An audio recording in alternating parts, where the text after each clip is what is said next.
यह दुनिया एक जंगल है और सब शिकार पे लिखड़े हैं। कोई तेरा शिकार करे उससे पहला शिकारी बन जा।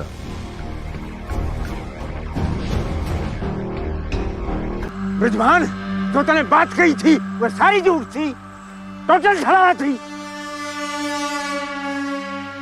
एक्टिंग अंकल जी, इसने एक्टिंग करा करे। चाचा पागल हो गया कि जिंदा इंसान है वो।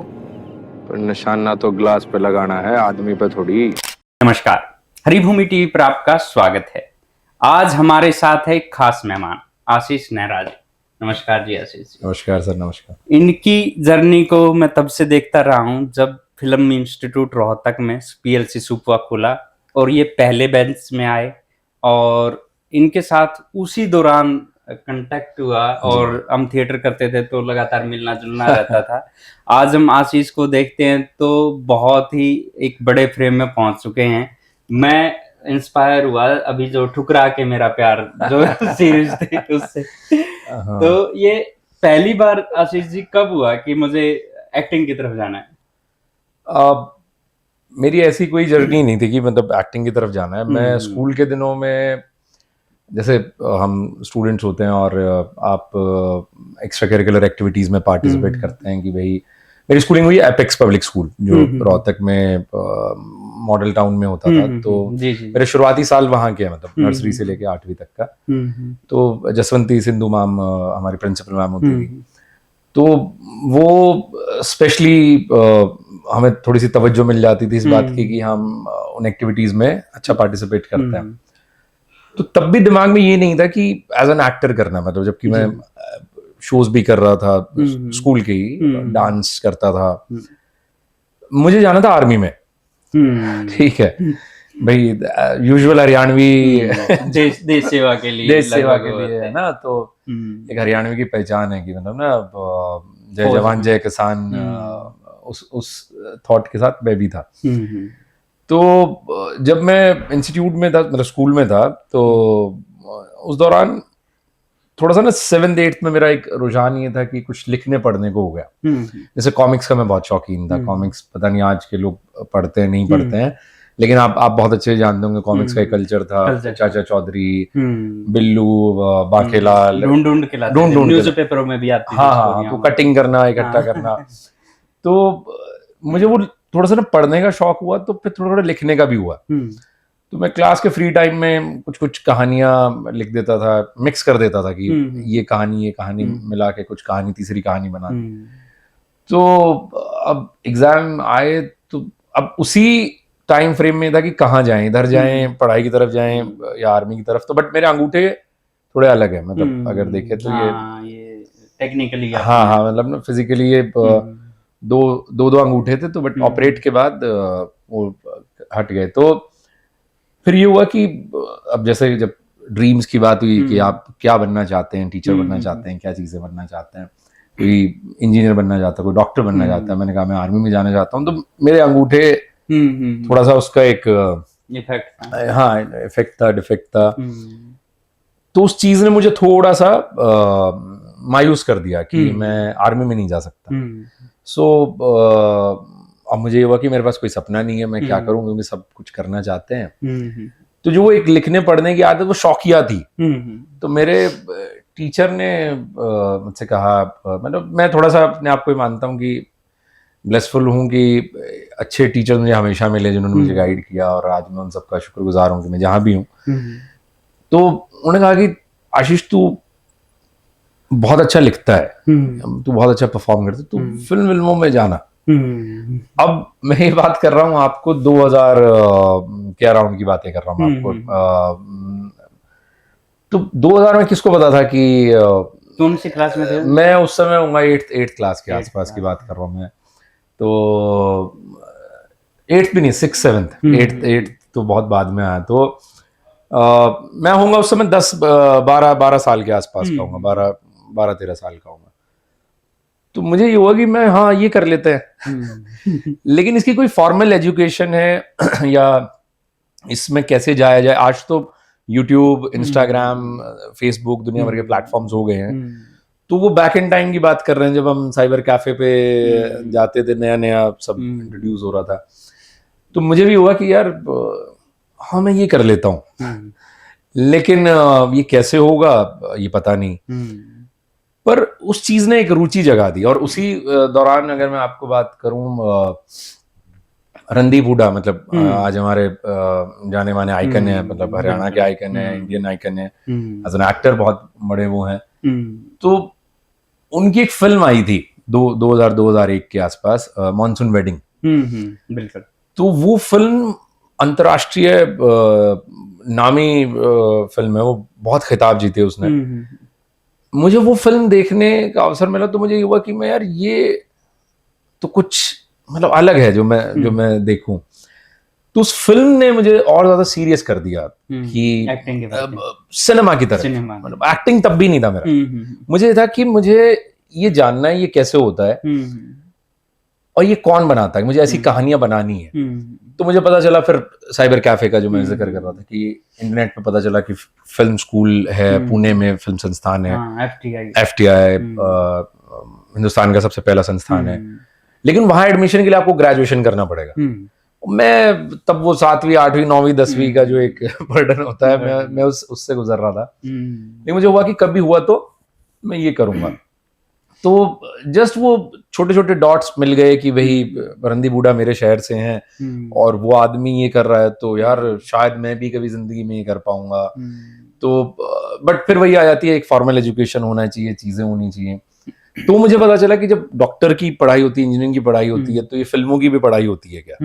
लेकिन उसके लिए मुझे ग्रेजुएशन करना था, तो अभी मेरी वो जर्नी बाकी थी।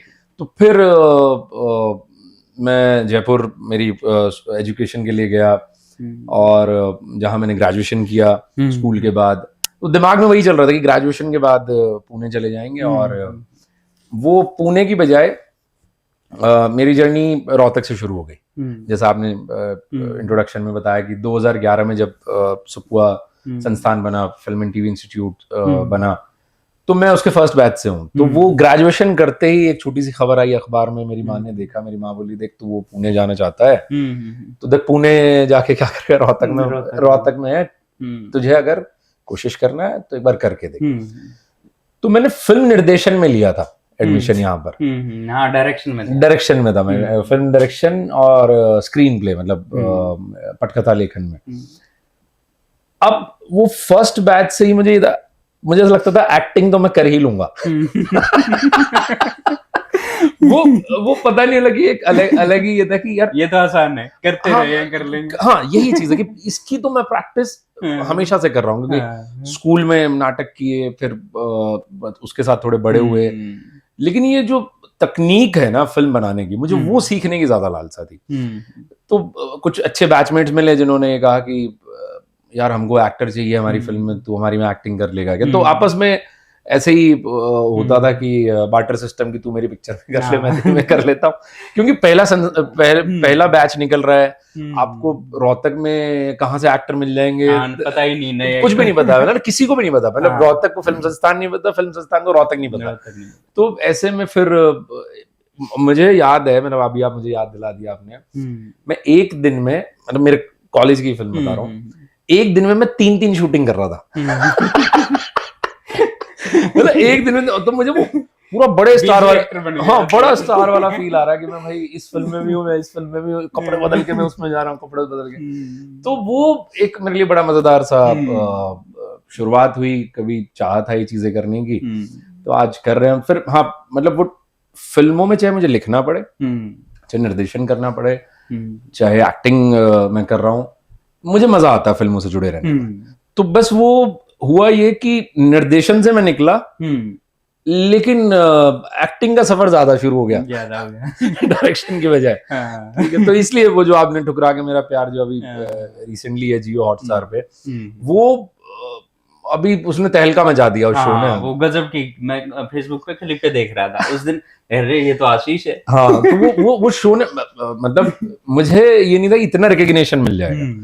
तो बट वो बहुत अच्छा है, उनकी मेहनत है। और देखिए, अब मैं कह रहा था कि मैं फिल्म संस्थान में जाऊंगा FTI पुणे में, जिन्होंने वो डायरेक्ट किया है वो FTI पुणे से हैं।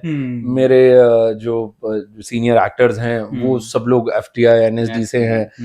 तो कहाँ मैं सुपुआ से उनके साथ काम करने का मुझे मौका मिला, तो कई बार चीजें ऐसे हो जाती हैं, तो वो मेरे लिए बड़ा खूबसूरत रहा।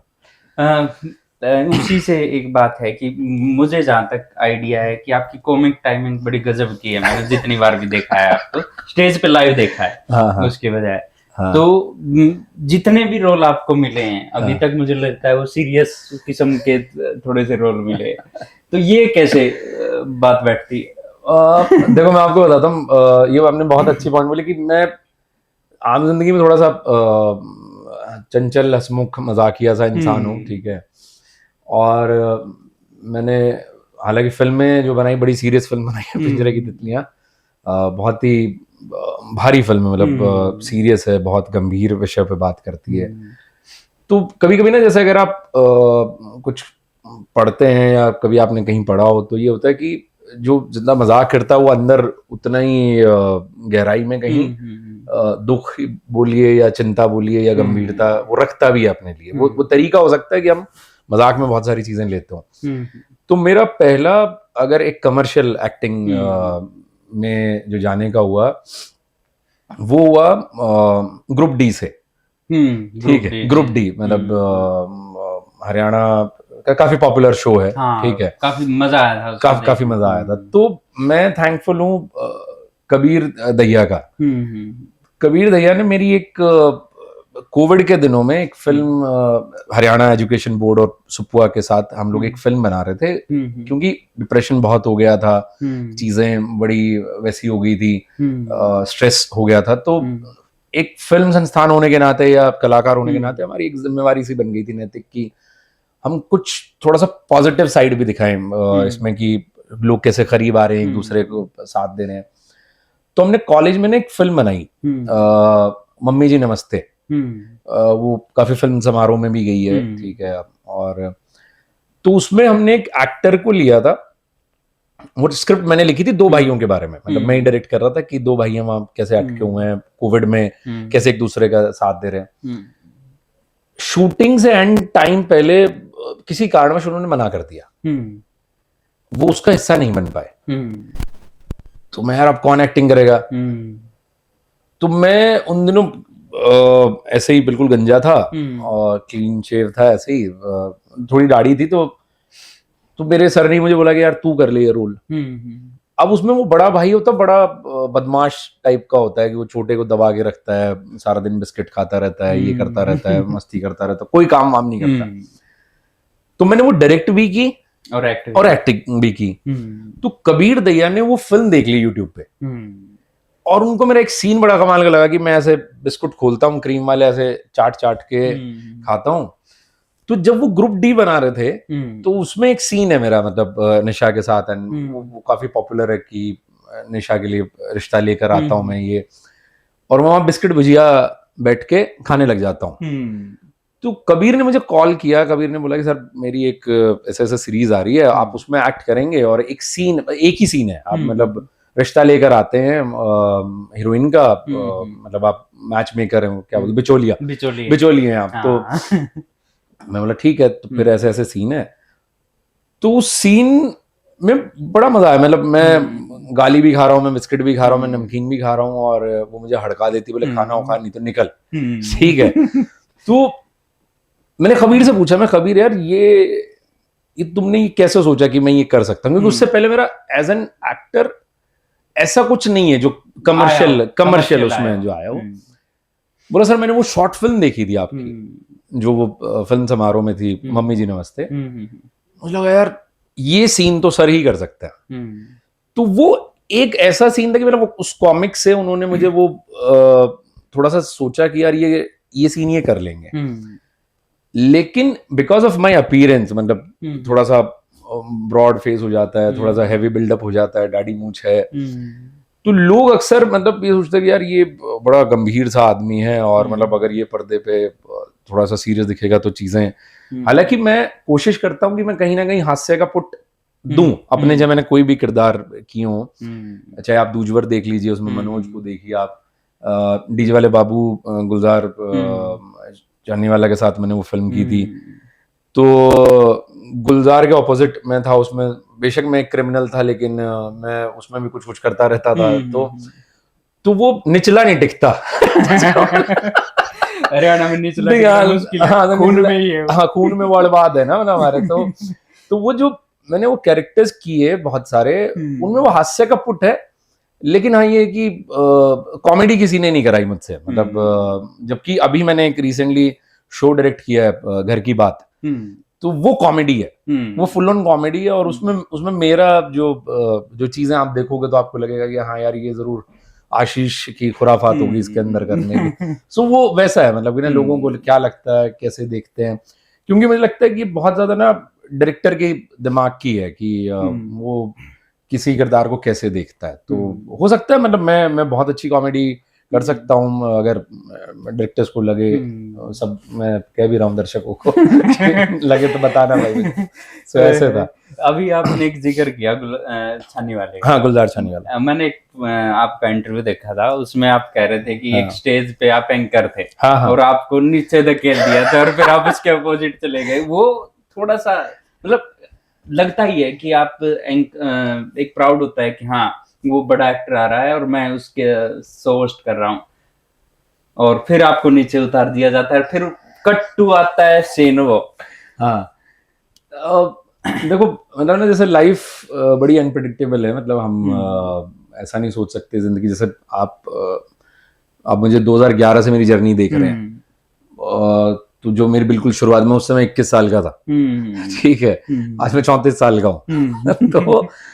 तो जब हम, और उसी जिंदगी में, मतलब जो जैसा आपने बहुत अच्छे से प्रेजेंट किया कि एक बड़ा फ्रेम बन गया चीजें करते करते।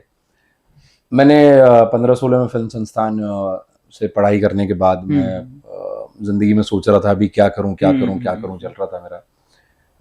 कुछ म्यूजिक वीडियो डायरेक्ट किए थे मैंने मासूम शर्मा के लिए, और फिर कुछ और लोगों के लिए मैंने म्यूजिक वीडियोस किए, बट वो फिर मुझे ज्यादा मजा नहीं आया उसमें, क्योंकि वो थोड़ा शुरुआती सा था, और फिर वो मुझे ऐसा लगता है कि एक जैसा सा हो रहा था। तो फिर मुझे लगा कि कुछ और काम देखता हूँ। फिर मैं टीचिंग में चला गया, फिल्म मेकिंग की पढ़ाई में। अब वहां मैंने 1-1.25 साल निकालने के बाद मुझे लगा मैं मेरे लिए कुछ नहीं कर रहा हूँ।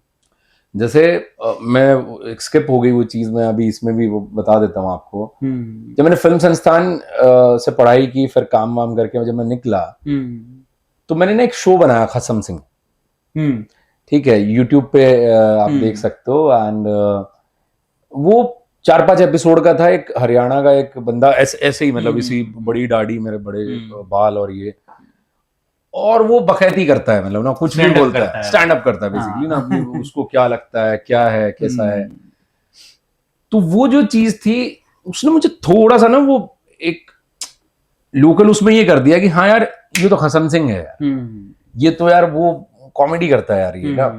और वो मैंने सिर्फ अपने टेस्ट के लिए बनाया था मैंने, कि भाई क्या मैं कर सकता हूँ। जैसे आपने कहा ना कि भाई ठीक है मैं फिल्मों में नहीं कर रहा, वो एक अलग बात है, लेकिन मैंने वो एक स्टैंड अप ट्राई किया था, जिसका मुझे फायदा ये हुआ कि ललित शौकीन जी ने मुझे अपनी एक सीरीज में मुझे एक स्पेस दिया, ठीक है जी। तो उनके लव गुरु का मैंने रोल किया था उस खसम सिंह की वजह से, ठीक है। अब वो एक काम हो गया, फिर एक काम और हो गया आपके पास। अब आप ये सोच रहे हो कि यार शायद ऐसे ही कुछ चीजें हो जाएं और एकदम से कुछ बड़ा हो जाए। तो ऐसे में एक साथी इस तरह का शो ऑर्गेनाइज कर रहा था। गुलजार के मैंने शुरुआती गाने आलूआ की डाला फाड़ फाड़ और फिल्टर शॉट करा दो, ये मुझे बड़े मजेदार गाने लगे थे, ठीक बताओ, ये कुछ नया किया है किसी ने ना। तो अब मुझे पता चला गुलजार भाई का शो है यहाँ पे रोहतक में, आई थिंक एमडीएन स्कूल में था। हाँ, एमडीएन में था 2019 की बात है। हाँ, उसके आसपास। हाँ, तो मैं ये सब चल रहा था मेरा ना, कि मैंने ये शो कर लिया। फिर अच्छा, मैंने छलांग फिल्म की थी मैंने इसी दौरान, ठीक है, उसमें मैं कहीं दिख जाता हूँ, ऐसे ना कहीं दिख जाता हूँ मैं, ऐसा प्रॉपर वो नहीं है, लेकिन वही भी करूँ, छोटे छोटे काम हो रहे थे मेरे। तो ऐसे में जब एक दोस्त ने कहा यार तू बात करने में बड़ा अच्छा है यार, तू ऐसा है वो तेरा खसम सिंह वाला कुछ पुट डाल देना, कुछ कॉमेडी कर देना, कुछ ये कर देना, और देख पैसे नहीं है ये बड़ा क्रेज है हरियाणा। हरियाणा में मुझे लगता है कि एक वो आर्टिस्ट होने का ना एक श्राप है कि सरस्वती माँ का आशीर्वाद है, लक्ष्मी जी का नहीं। लड़कों के लिए खास लड़कों के लिए खासकर सही बात है, ये भी है क्योंकि एक आपके एक के अटते 100 आ जाएंगे, शो आ जाएंगे। और तो लड़कियों में रेयर है मतलब ना, हाँ रेयर है, कम है मतलब इस फील्ड में कम है, वो एनकरेजमेंट नहीं है, वो उस तरह की चीज है। खैर, तो उसने मुझे कहा कि देख यार पैसे नहीं है लेकिन ना मैं तेरा फोटो करवा दूंगा गुलजार के साथ। और आई थिंक दिलेर खरकिया भी आए थे उस दोनों आर्टिस्ट आए थे। तो मैं पहुंच गया कि भाई ठीक है चलो यार और कुछ नहीं ना, एक फोटो डाल देंगे, क्योंकि उस समय दे वर वेरी पॉपुलर। तो मैंने वो शो की एंकरिंग की, जिस समय आना था उनको आए, और जैसे ही वो आए मैं भी एक्साइटेड था, हैप्पी था। तो वो 20 बाउंसर्स आ गए, तो 20 बाउंसर आ गए और मैं बता रहा हूँ अरे ये ऐसे, वो कह रहे हाँ चलो चलो चलो चलो चलो आटो। तो मैं बोला मैं शो का बोला हाँ बस अब ये खुद ही खा लेंगे। और वो पब्लिक के बीच में उठा के है ना, तो उठा के मैंने हाँ चलो चलो चलो हटा दिया। मैं तब भी उम्मीद कर रहा हूँ कि शो के बाद शायद कोई बात नहीं, ठीक है परफॉर्म, बिकॉज वो नहीं का शो था वो, तो वो करने को मिलेगा मुझे। बट जब वो जैसे ही उन्होंने ऑन स्टेज खत्म किया एंड वही ह्यूमन चेन बाउंसर्स की उनको ऐसे कवर करके ले गई, और मैं देखता रह गया। मैं बोला यार ना फोटो है ना मुझे पैसे मिले, ठीक है। तो बोला यार ऐसे क्या हो गया। देन फिर 20 में कोविड था, तो 21 में यहाँ MDU में ऑडिशन थे और मुझे पता नहीं था कौन सी फिल्म है। तो मैं ऑडिशन देने गया, ऑडिशन अच्छा हो गया, घर आ गया।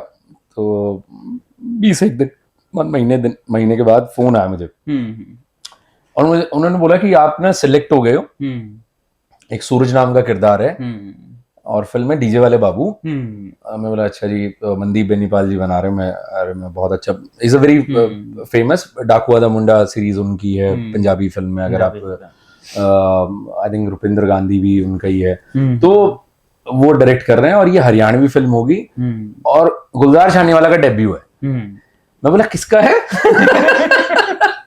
बोले कि आप गुलजार के दोस्त होते हैं और फिर आप उनको ना धोखा दे देते हैं। वो एक लाइन इतनी कमाल की थी। मैं बोला धोखा तो मेरे साथ हुआ था। अब बदला निकालेंगे, मैं अब बताऊंगा। तो जब मैं चंडीगढ़ शूटिंग करने के लिए गया और मेरा पहला दिन था, तो मैं डायरेक्टर साहब से मिला, मनदीप जी से मिला, and is a very lovely person.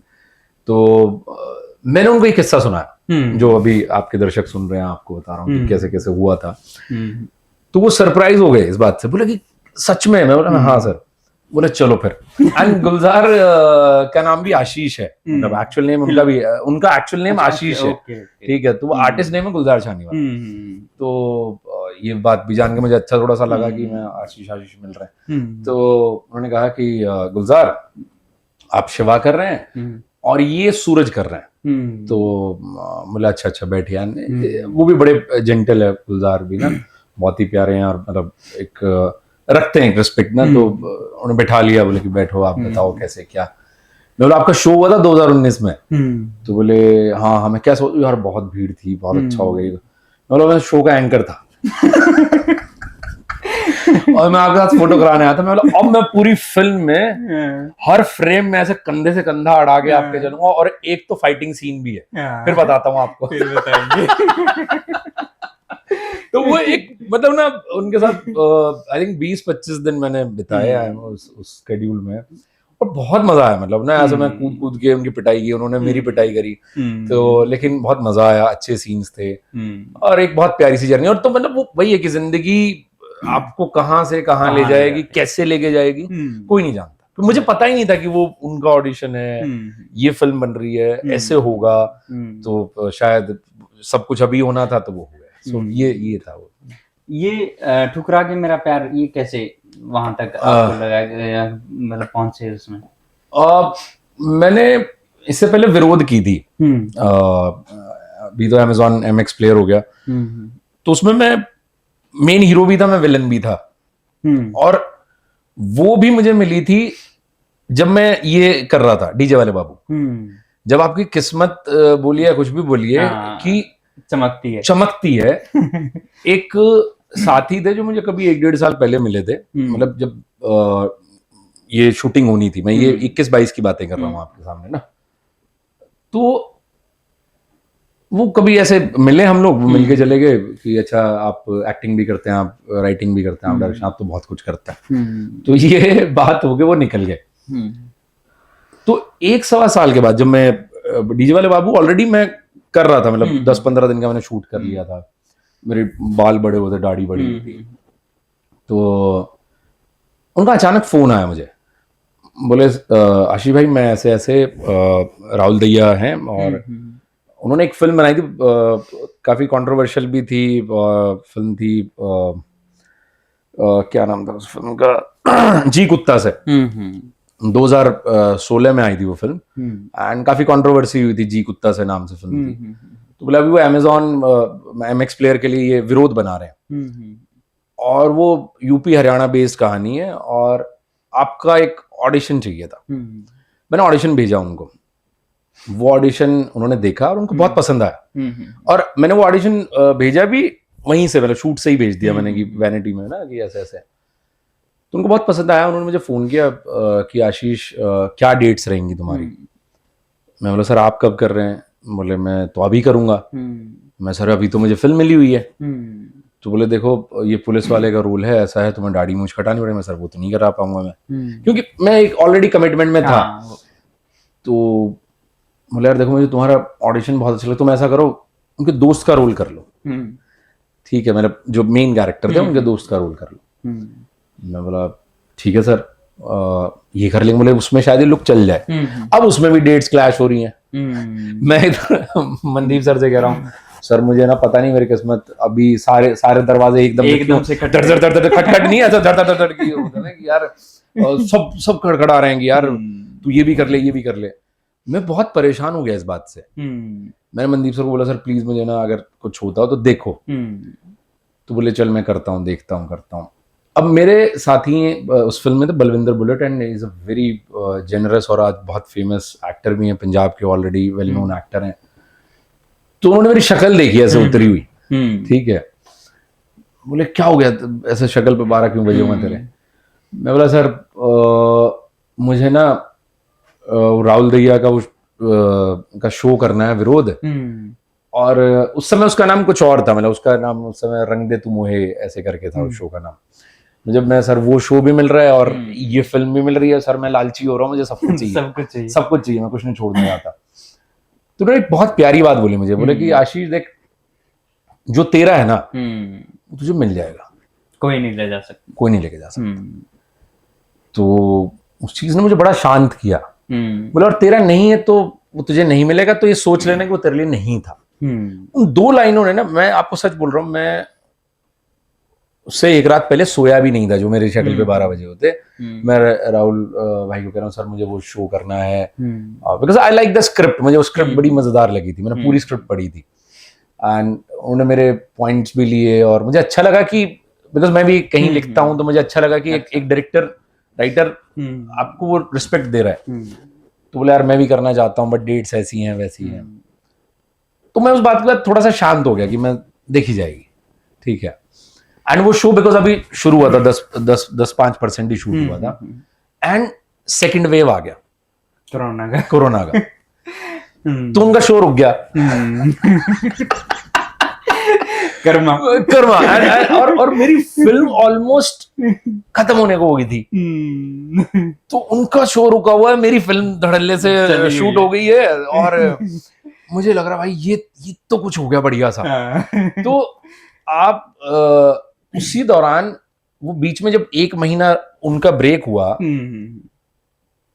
Rahul भाई को पता नहीं क्या हुआ, उन्होंने मुझे बोला राहुल सर ने कि आशीष इसमें जो एक मेन लीड है ना यार, जिसके दोस्त का मैं तुझे कह रहा था, तो वो वाला कैरेक्टर करके दिखा, मुझे ऑडिशन भेज दे। उन्होंने मुझे बुला लिया बकायदा, पहली मुलाकात थी, मुझे बोला गुड़गांव आ जा, मैं इंट्रो देखता हूँ तेरा, देखते हैं करके। मैं बोला सर वो तो मेन लीड है।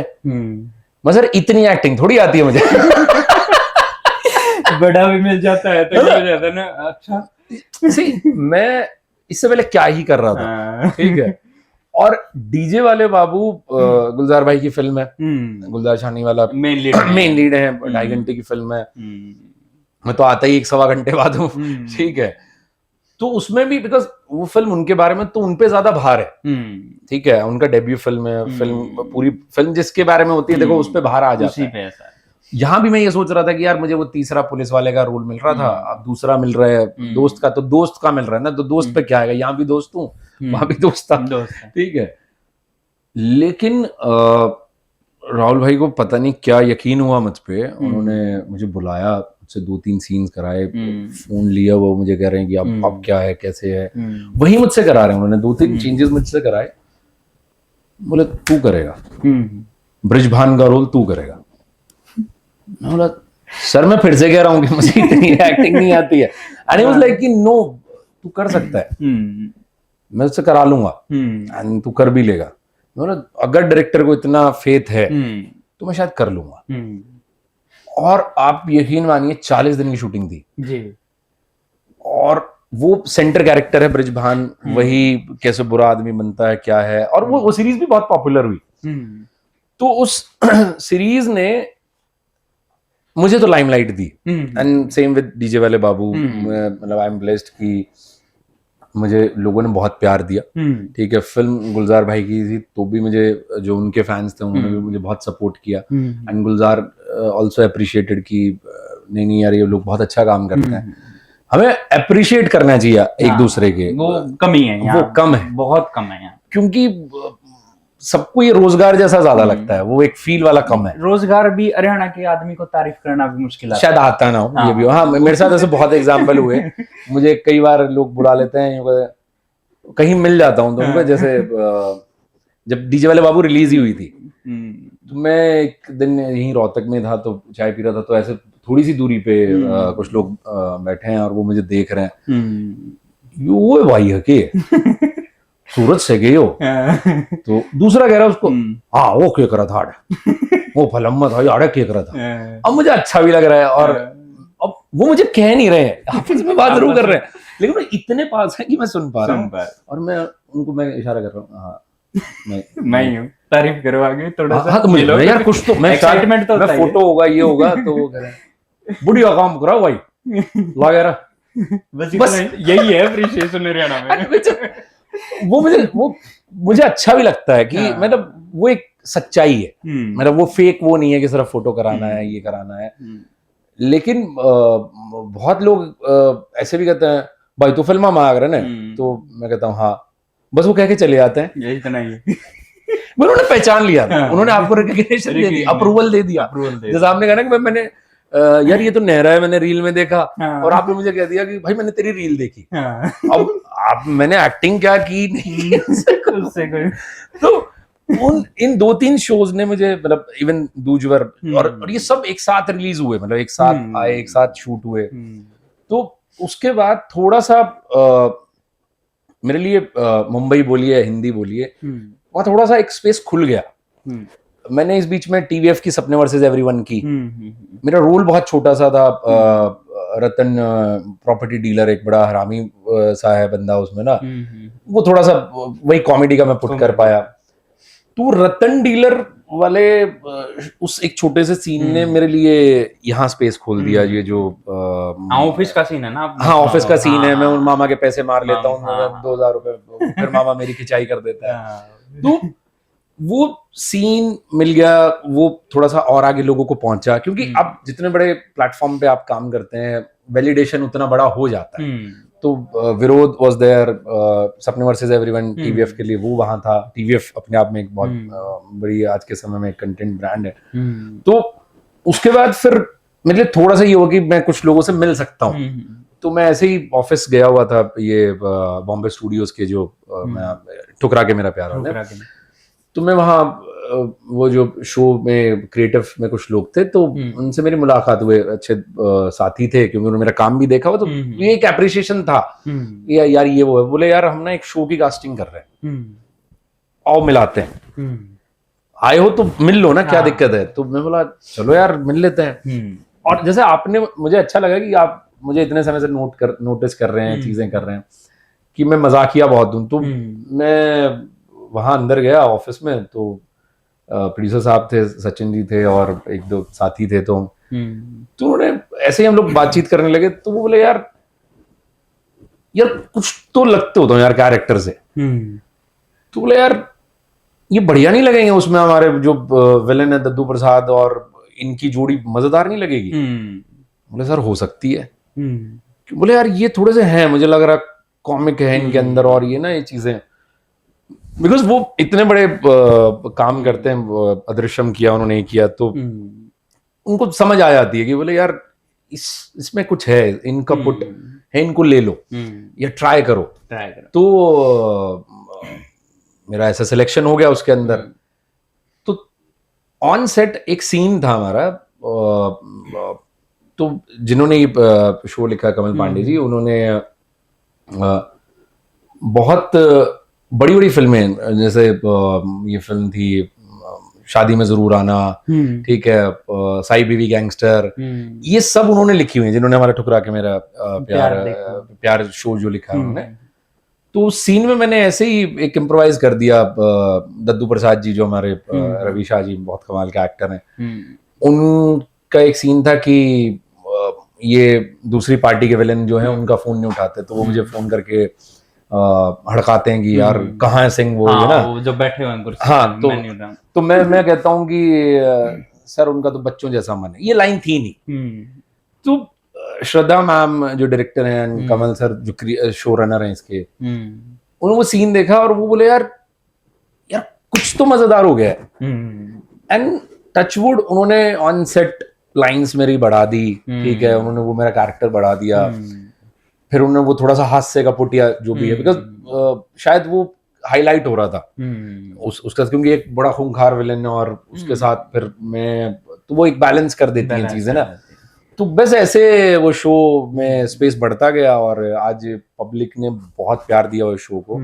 सीजन 2 की तैयारियां चल रही हैं जोर शोर से, तो पूरा लखनऊ में शूट हुआ था।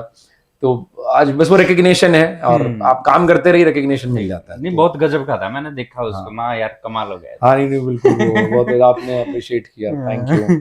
क्योंकि हरियाणा में वो है ना कि चाय का कप दे दिया, यहाँ चाय कैसी बनी है, मीठा कम है इसमें। वो तारीफ सुनना चाह रहा है, हाँ, और मीठा कम है। हाँ बस वो थोड़ा कम ही है, लेकिन मुझे फिर भी पता है एक चीज जो थोड़ी सी तसल्ली देती है ना मुझे, मतलब वो लगती है कि आप काम करते रहिए, आप लोगों के बीच में पहुंच जाएंगे, लोग आपको जो देखते हैं या वो आपसे उनका कोई रिश्ता नहीं है। देखिए आप समझिए इस बात को, आपने मेरा स्ट्रगल देखा है, इसलिए आज आप अप्रिशिएट भी कर रहे हैं। उन लोगों ने हमारा स्ट्रगल नहीं देखा, उन्होंने हमारी परफॉर्मेंस देखी है, हमारा शो देखा है। जब बड़े पर्दे पे आ गए तब पता है कि हाँ ये है। तो उसके बाद वो कई बार ये कहते हैं कि यार आप बहुत अच्छे आर्टिस्ट हैं, या आपने बहुत अच्छा काम किया। जैसे डीजे वाले बाबू में भी सेम ऐसा ही था कि मैंने ऐसे इम्प्रोवाइज कर दिया कि ये ठुल्ले आ लिए, ये की ताड़े मट्ठी और चाह पीन दे। तो मुझे मेरे इनबॉक्स में जो फिल्म देखने वाले लोग कह रहे हैं, भाई साहब आप मट्ठी नहीं खा पाए, भाई साहब आप खाना नहीं खा पाए, वो उस तरह कमेंट है ना। तो लोग नोट करते हैं। जब मैंने कॉमिक्स का आपको बताया, तो गौरव हमारे उसमें एसोसिएट डायरेक्टर थे, उन्होंने ऑन सेट मेरे लिए एक सीन इम्प्रोवाइज कर दिया। उन्होंने बोले कि यार ऐसा बोल दो आशीष की तने बचपन में चाचा चौधरी पढ़ी है, तो उसमें जो चाचा चौधरी का दिमाग है ना, वो दिमाग इसका है विलेन का। सो मतलब कई बार ना आप आइडिया आ जाते हैं कि आप किस तरह के इंसान हैं और आप वहां से क्या निकाल सकते हैं।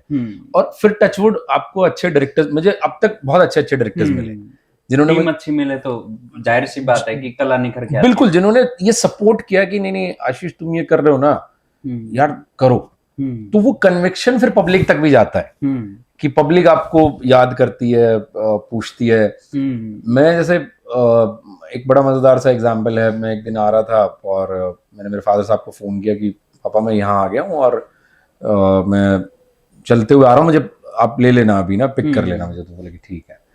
अब मैं थोड़ा सा चल रहा हूँ, एक बंदा मुझे देख रहा है, ऐसे इलेक्ट्रिक स्कूटी पे खड़ा है, मुझे देख रहा है कि ये आदमी देखा है मैंने ना। तो मुझे ठीक है यार, पहचान लिया होगा, कोई देखा होगा इसमें शो मेरा।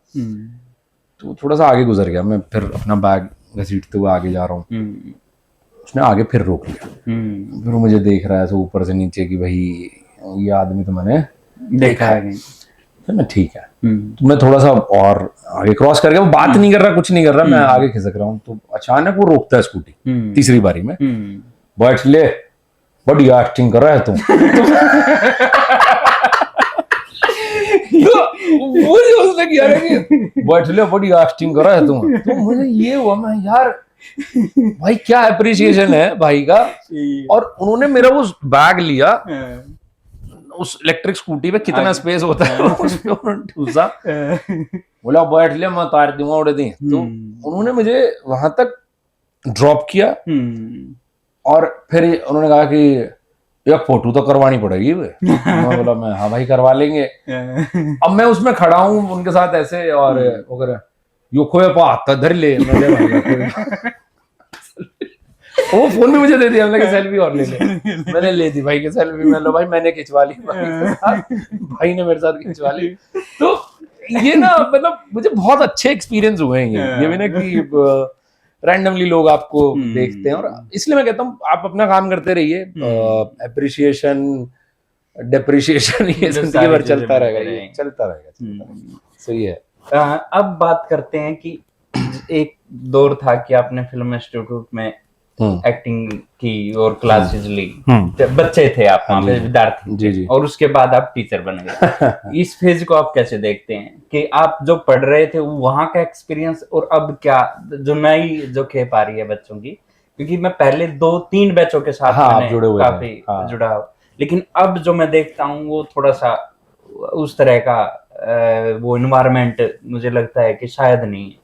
तो क्या लगता है आपको इन दोनों? देखो क्या होता है, मतलब ना हमारे टाइम में जब ये इंस्टीट्यूट शुरू हुआ था, तो हम सब लोग वो लोग आए थे जिनको ना ये पता था इस बारे में करना क्या है, कि हमें करना क्या है। ठीक है, अभी अगर आप देखोगे पिछले 10-12 साल में, चाहे फिल्में हैं, चाहे फैशन है, चाहे टेक्नोलॉजी है, उसमें बहुत बदलाव आया है। तो अभी इंसान को लगता है कि यार रील ही तो है, फिल्म ही तो है, एक्टिंग ही तो है, कहानी ही तो है, तो उनको वो इजी एक्सेस लगता है। आप समझ रहे हैं? आप खुद थिएटर से आई थिंक 20-25 साल हो गए हैं आपको थिएटर से जुड़े, और आप उसकी संभावनाएं भी जानते हैं और उसकी समस्याएं भी जानते हैं। ठीक है, तो अभी जो यंगस्टर्स हैं, बिकॉज ये यूजी कोर्स है जो रोहतक में फिल्म संस्थान है, वहां पर अंडर ग्रेजुएट प्रोग्राम्स हैं, तो वो महज कोई 16-17 साल की उम्र का एक युवा आता है जिसके पास फोन एक्सेस है, तो उसको लगता है कि ये तो मैं भी कर लूंगा। तो उसको लगता है कि फिर फॉर्मल एजुकेशन सिर्फ एक मीडियम है, टाइम पास है, मतलब आप कर लोगे वो। हाँ, मतलब आप कर लोगे, टाइम पास आसान है। हाँ, मतलब आप इजी एक्सेस कर लोगे उसको ना, और इजीली आप उसको कर भी लोगे। लेकिन कोई भी आर्ट फॉर्म, चाहे वो फिल्म हो, चाहे फाइन आर्ट्स हो, जो भी आर्ट फॉर्म है, मतलब ना वो बहुत सालों के एक्सपीरियंस और बहुत सालों के आपके जिंदगी में जो आपने जिया है, आपकी कहानियां वहीं से आती हैं।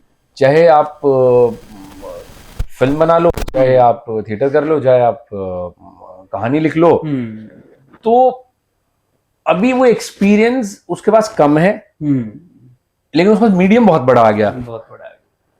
तो जो लोग सीरियस हैं, सिंसियर हैं, मुझे लगता है वो चाहे वो फिल्म संस्थान में हो चाहे ना हो, वो अपने लिए वे आउट निकाल लेते हैं। हाँ, अब आसान हो गया ना। हाँ, मीडिया का एक बूम हो गया ना एक टेक्नोलॉजी की। आप हर आदमी के पास फोन है, हर आदमी के पास थॉट है, लेकिन उसका अधकचरा भी हो जाती है चीजें। ये भी बहुत होता है कि जो शिद्दत आपको वो परफॉर्म करने में, बनाने में लगती है, अब आपको लग रहा है कि ये तो मैं कर लूंगा, चुटकी बजाते कर लूंगा, और जब आप करने जाते हैं तो वो नहीं होती। मतलब आज अगर कोई मुझे ये कहे कि क्या आशीष नारा आपकी किस्मत है कि जो आप ऐसे हो गए, नहीं यार, किस्मत नहीं है, बहुत मेहनत की है। उनको स्ट्रगल नहीं दिखता कि कितना बहुत मेहनत की है, कि वो मैंने जब मैं फिल्म संस्थान में था, हम लोग जो धार्मिक वीडियोस भी बनते थे ना, तो हम उसमें भी परफॉर्म करने जाते थे, ये सोच के कि यार सेट पे काम करने को मिलेगा। अभी अगर आप ये किसी को कहेंगे यार बहुत मेहनत करनी पड़ेगी, और वो बहुत मेहनत, बिकॉज आप थिएटर से तो बहुत अच्छे से समझते हैं कि लोगों को एक्टिंग से पहले बैक स्टेज कराया जाता है, ठीक है, सारी चीजें समझाई है ना। सबसे पहले वो कहेगा यहाँ तो नहीं आने देंगे तुझे, पर तू जितना हो सकता है बैक स्टेज कर। तेरे में वो पेशेंस है क्या? अभी पेशेंस है नहीं, क्योंकि टाइम स्पेंड सब आपका चुटकियों में है, हाथ में फटाफट है, रील्स है, 30 सेकंड में आप क्या क्या कहानी कह दोगे। जबकि मैं कहता हूँ वो भी एक है, आने वाली टेक्नोलॉजी है, विद्याएं, एआई पे फिल्में बन रही हैं, ठीक है, आर्टिफिशियल इंटेलिजेंस आ चुका है, लेकिन मुझे लगता है कि इंसान और टेक्नोलॉजी में जीत हमेशा इंसान की होगी। बनाई तो इंसान नहीं है ना। तो अब हमारे प्रकृति में जीत प्रकृति की होगी, क्योंकि हम प्रकृति से आते हैं और टेक्नोलॉजी हमसे आती है, ठीक है। तो अगर हम ये वहम पाल लें कि नहीं प्रकृति को तो हम जीत लेंगे, तो वो तो नहीं होगा, और टेक्नोलॉजी हमें जीत जाएगी या खा जाएगी, तो वो भी नहीं होगा, नहीं होगा। प्रकृति भी अपने आप को बैलेंस करने के लिए बड़ी बड़ी आपदाएं ले आती है, बिल्कुल, सब सेट अपना रीसेट कर देती है, बटन दबा देती है। तो वही आर्ट फॉर्म के साथ है कि रीसेट अपने आप हो जाएंगी चीजें, और होती भी हैं। बहुत सारे लोग फिल्म संस्थान में आते हैं, सब वो कोर्स परस्यू नहीं कर पाते, कुछ लोग उस समय के बाद उस फील्ड में जुड़ना नहीं चाहते, बिकॉज उनको लगता है कि यार मैंने ये सिर्फ ग्लैमर के लिए किया था, चमक धमक के लिए किया था, या पैसे के लिए किया था, या फेमस होने के लिए किया था, और उसको लग रहा है यार ये तो रास्ता थोड़ा सा मुश्किल है, छोड़ो, बहुत मेहनत करनी पड़ेगी, बहुत मेहनत करनी पड़ेगी, वो चाहे लास्ट में करनी पड़े, पर मेहनत तो आपको बहुत करनी पड़ेगी। So, वो एक रीजन मुझे लगता है कि कोई हमारे वहां से लेकर और अब तक का ये एक चेंजेस, बिकॉज मेरे बैच में हम ऑलमोस्ट लोग 20+ थे, ठीक है। अभी जो आ रहा है वो 16 का है, ठीक है। मतलब 20+ का मतलब ये है कि जैसे मेरा बैचमेट थे वो एक 40 के थे, एक 35 के थे, एक 32 के थे, एक बड़े भी थे। मतलब मैं उन्हीं के बता रहा हूँ, हाँ, मतलब 40+ मैं उन्हीं की बात कर रहा हूँ। तो वो लोग ये थे कि यार ये नहीं कराना जिंदगी में, फिर तो मैंने बोला था ना, भूखे को या प्यासे को पता है कि यार प्यास या पानी की वैल्यू क्या है, तो वो वैल्यू वाली बात हो जाती है। तो बस वो अभी एक्सेस है, तो कुछ को वैल्यू नहीं है, कुछ लोगों के लिए शायद मौके हैं, तो दोनों ही चीजें होती हैं। तो ये मेरा जवाब है। हाँ। एक जब मैं जयदीप भाई का एक पॉडकास्ट देख रहा, एक इंटरव्यू देख रहा था, तो उन्होंने एक बात कही कि हरियाणा में बाबू बेटा का गला मिलना, आपस में वो संवेदनाएं एक दूसरे के साथ शेयर करना बड़ा मुश्किल है। तो आपका क्या रहा जीवन में पापा के साथ, खासकर? मम्मी से तो सारे बच्चे क्या बात, कुछ ना कुछ चीजें कर लेते हैं। बहुत बहुत अच्छा सवाल पूछा आपने ना। मेरे फादर बहुत बड़े ड्रीमर है, ठीक है, सपने देखना और रिस्क लेना उन जितना तो मेरे बस का है ही नहीं, सच बताऊं।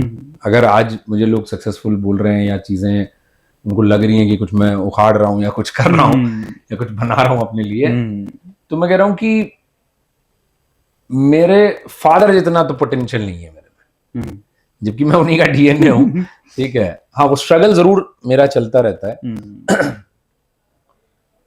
मैंने जब मेरे फादर को ये बताया था कि मुझे फिल्म्स करनी है, तो उनको नहीं समझ में आया था कि क्या करना है इसमें, ठीक है, कि मैं ये कैसे करूंगा, क्योंकि बहुत सीधी सी बात है, आप खान कपूर के नहीं है। लेकिन जो बात संवेदनाओं की जो आप कर रहे थे, मैं एक किस्सा जरूर बताना चाहूंगा। मैं 9th 10th में था, तो यहाँ से मैं चला गया था हरियाणा से, मैंने आगे की स्कूलिंग मेरी बूंदी राजस्थान से है, 9वीं से 12वीं जो है, एक बहुत छोटा सा कस्बा है राजस्थान में, कोटा से महज 25-30 किलोमीटर, जैसे रोहतक से कलाना हो रहा है। हाँ, वो लास्ट में होगा। हाँ, तो ना, तो वहां मेरी स्कूलिंग हुई 9वीं से 12वीं। तो एक तो मैं उस उम्र में था जो एडोलसेंट एज हम बोलते हैं, टीनेजर बोलते हैं, तो जिंदगी के वैसे ही उतार चढ़ाव बहुत सारे आ रहे थे। ऐसे में कल्चरल शॉक बहुत हो गए कि मैं सीधा हरियाणा से राजस्थान चला गया। हमारे यहाँ हम बाल ऐसे ही कटवा लेते हैं गर्मी में, वहां किसी की मृत्यु या आपके किसी प्रियजन के खोने पर वो शोक जाहिर करने का एक तरीका है। तो ये बहुत कल्चरल शॉक थे, ठीक है। मैं जब स्कूल में गया तो वो मुझे देख रहे हैं कि भाई सब ठीक है, मैं यार ये मुझसे इतने भावुक होकर क्यों पूछ रहे हैं, ठीक है। तो मुझे बाद में समझ में आया कि ये कल्चरल वो है, ठीक है। तो मेरे लिए वो सब नया था सेटल होने में।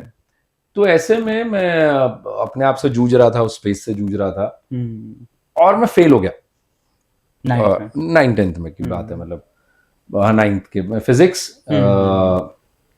केमिस्ट्री एंड मैथ्स, तीनों में ही मैं लुढ़क गया, जो मेन सब्जेक्ट्स होते हैं ना, ठीक है, क्योंकि एक नए स्पेस में गया था, नहीं समझ में आ रहा था, नए मेरे दोस्त बन पा रहे थे, वैसी चीजें हो पा रही थी, तो बड़ा उथल पुथल चल रहा था मेरे अंदर। अब ये बात मैंने घर पे मेरी माँ को नहीं बताई, मेरी माँ बहुत स्ट्रिक्ट रही है, ठीक है, मेरी माँ बहुत स्ट्रिक्ट रही है, लेकिन प्यार भी उन्होंने बहुत किया है, वो तो ऑब्वियस सी बात है। ये फेल होने वाली बात, क्योंकि मैं गांव से अप डाउन करता था, मतलब बूंदी कस्बे से भी थोड़ा सा आगे आगे से हम गांव से आते जाते थे। अब वो एग्जाम देना है, तो मैं अब देख रहा हूँ भाई मैं कैसे जाऊं, क्या करूं, और वो भी 20-25 किलोमीटर का अंतराल या 18 किलोमीटर का। तो मैंने मेरे फादर साहब को बोला, क्योंकि उन्होंने मुझे कभी मारा नहीं है, कभी पीटा नहीं है, जो सख्ताई की बात करते हैं हम लोग, ठीक है, वो कभी नहीं रहे, वो उस तरह बड़े एक्सप्लोरर इंसान रहेंगे जिंदगी में। उन्होंने बहुत चीजें देखने का मन किया और उन्होंने देखी हैं। ये चीज मुझे उनके बारे में कमाल की लगती है। मैं घबरा जाता हूँ, लेकिन वो नहीं घबराते कि चलो ये भी करके देखते हैं, चलो ये भी है। तो मैंने फादर साहब को ऐसा चुपके से बोला कि मेरा रिजल्ट आया है और मैं ऐसे ऐसे फेल हो गया, ठीक है, और मैं वो मतलब मेरी माँ अंदर है और हम बाहर ऐसे बात कर रहे हैं, तो मुझे देख रहे हैं ऊपर से नीचे कि भाई 9वीं में ही मतलब फिजिक्स केमिस्ट्री मैथ, तो मतलब उनके भी सपने टूटे होंगे कहीं अंदर, उनको बुरा लगा होगा। वो मुझे मोटरसाइकिल पे बिठा के बोले चल तेरा एग्जाम दिलाने जाता हूँ। बोला घर पे क्या बोलेंगे? बोले कुछ नहीं, मैं कह दूंगा कि मुझे जाना है, मैं साथ लेके जा रहा हूँ, काम है, तो घूम आएगा मेरे साथ। तो मेरी माँ से झूठ बोल के हम लोग चले गए, और मैं सारे रास्ते मायूस, ठीक है, कि नए शहर आया हूँ, नया स्कूल है, सब कुछ नहीं समझ में आ रहा है मुझे, और ये और हो गया, ठीक है। तो मेरे फादर एक बूंदी में ना एक बहुत खूबसूरत सी झील है, उसके मोड़ पे मेरे फादर ने मोटरसाइकिल रोकी, बुलेट थी हमारे यहाँ, और हम वहां बैठ गए। अभी एग्जाम होने में थोड़ा सा टाइम था, थोड़ा जल्दी निकले, और हम झील देख रहे हैं, मतलब ना ऐसे, और मेरे फादर साहब मुझसे कहते हैं कि क्या हो गया? पापा फेल हो गया, बुरा लग रहा है। बोले कि किस में फेल हो गया? मैं बोला फिजिक्स।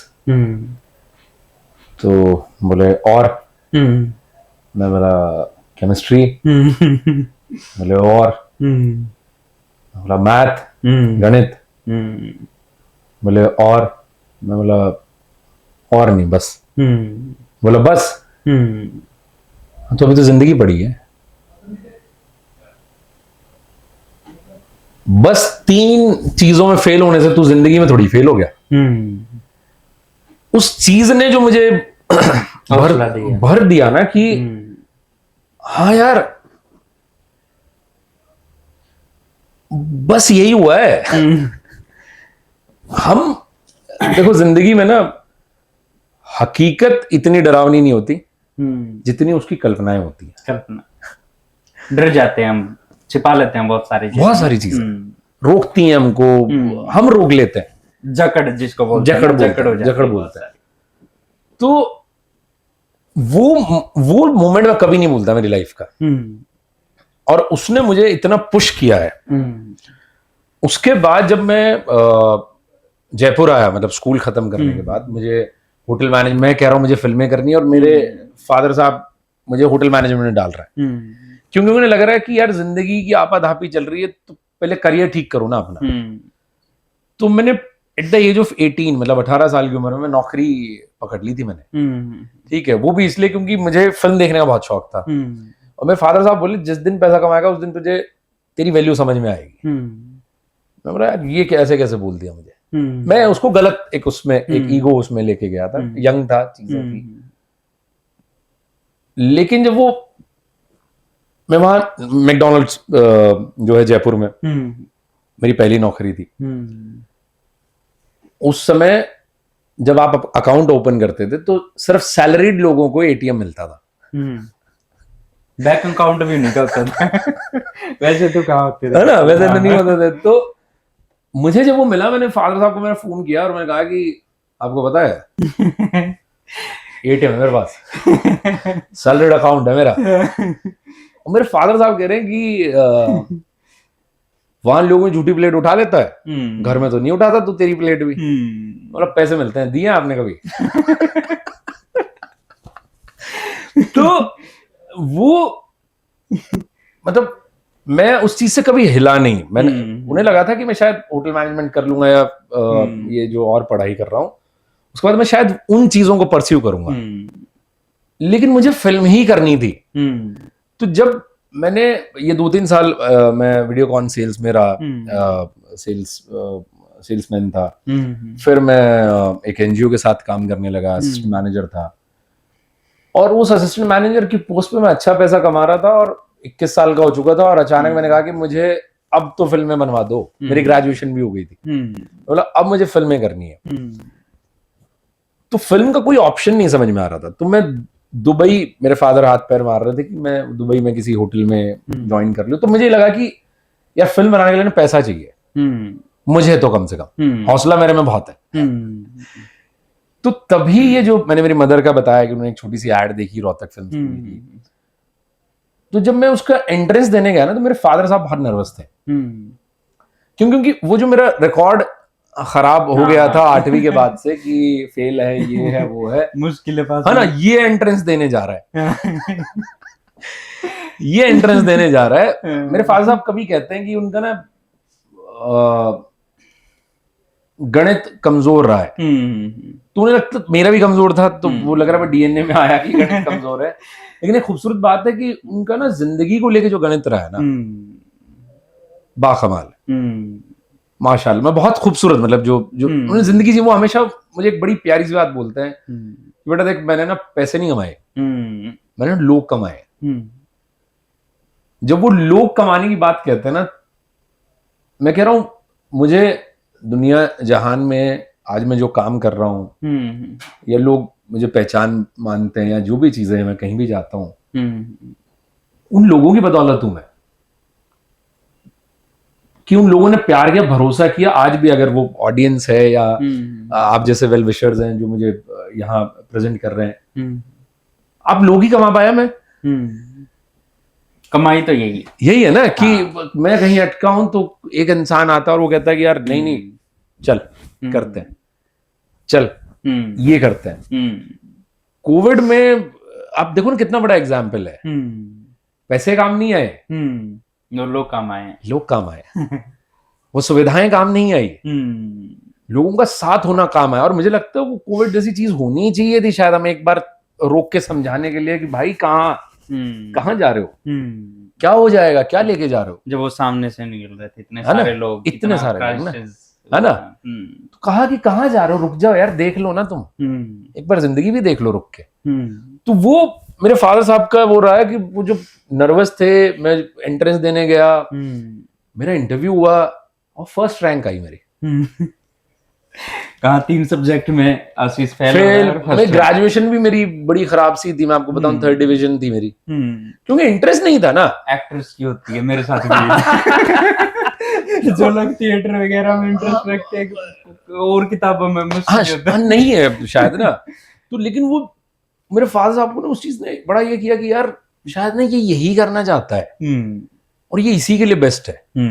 आज मेरा कुछ भी काम आता है या कोई भी चीजें आती हैं और वो सबको ऐसा भेजते हैं और वो मुझे फिर कहते हैं व्यूज चेक कर। जो मैंने भी शेयर किया कि देख तेरा बढ़ेगा, मैंने इतने लोगों को तो भेज दिया।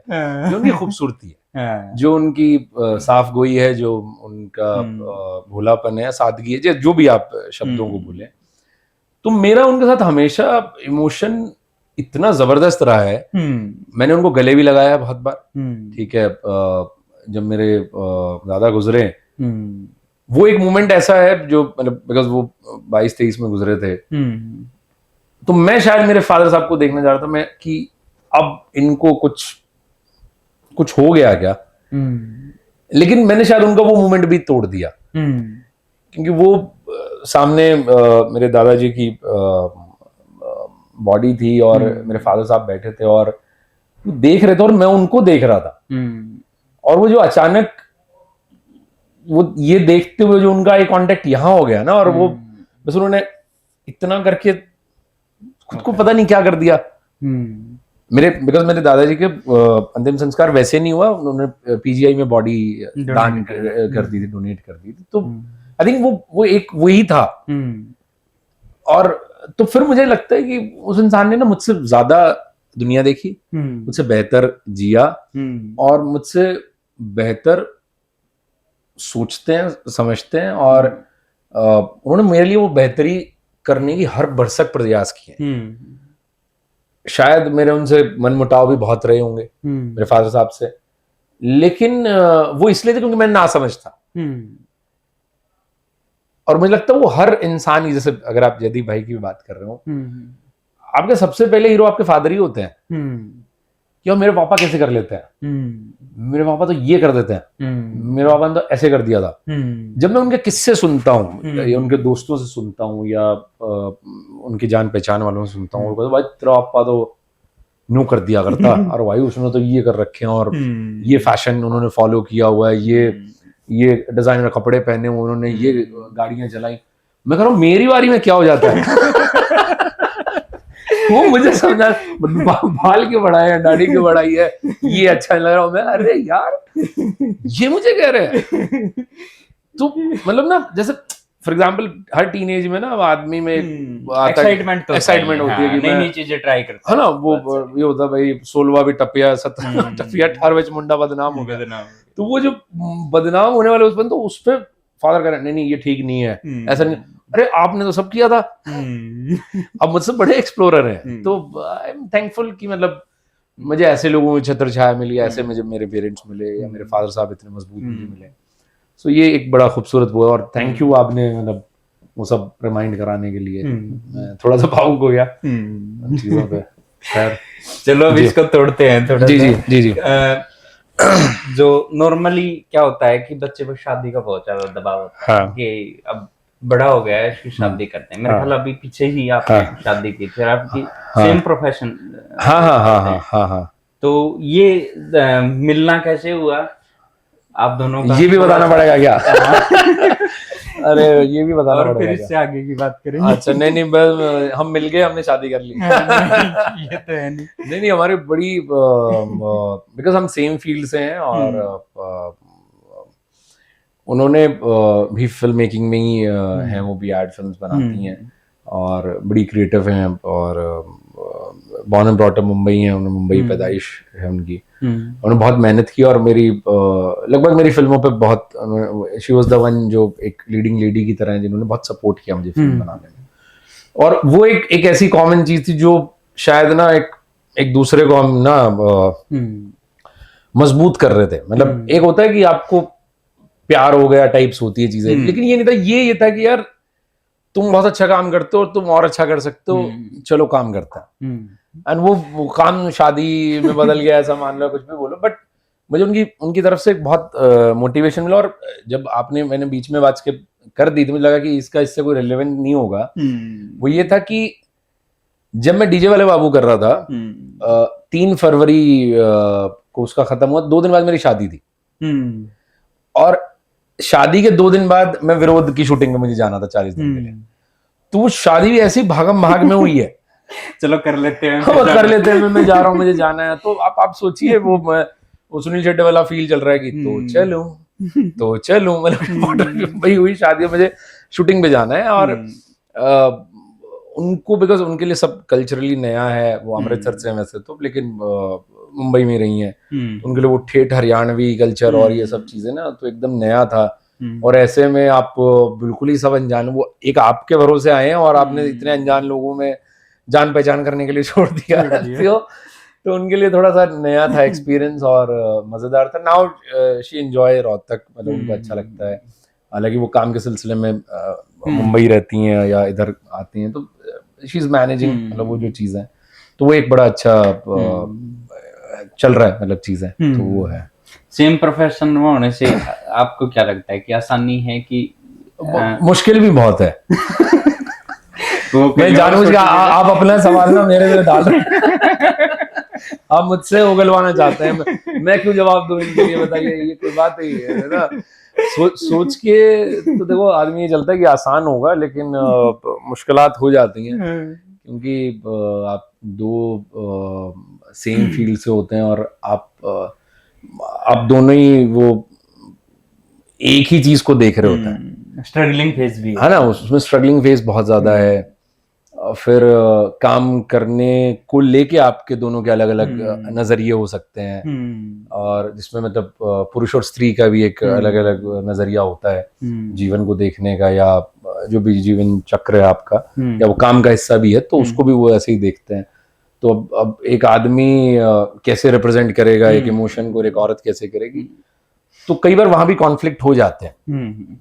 और मुझे लगता है कॉन्फ्लिक्ट तो जीवन भर एक कलाकार के साथ चलता रहता है, और वही शायद उसको कलाकार बनाता है कि भाई वो समाज से अलग ही उलझन में जो चल रहा था ना, तो वही उलझन सुलझन थ्रू आउट चलती है जर्नी में। कभी आपको वो सपोर्ट लगने लग जाता है, कभी वो आपको क्या बोलते हैं अड़चन लगने लग जाता है, बंधन लगने लग जाता है।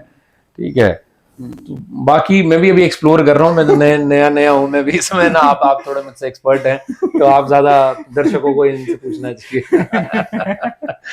तो ये है।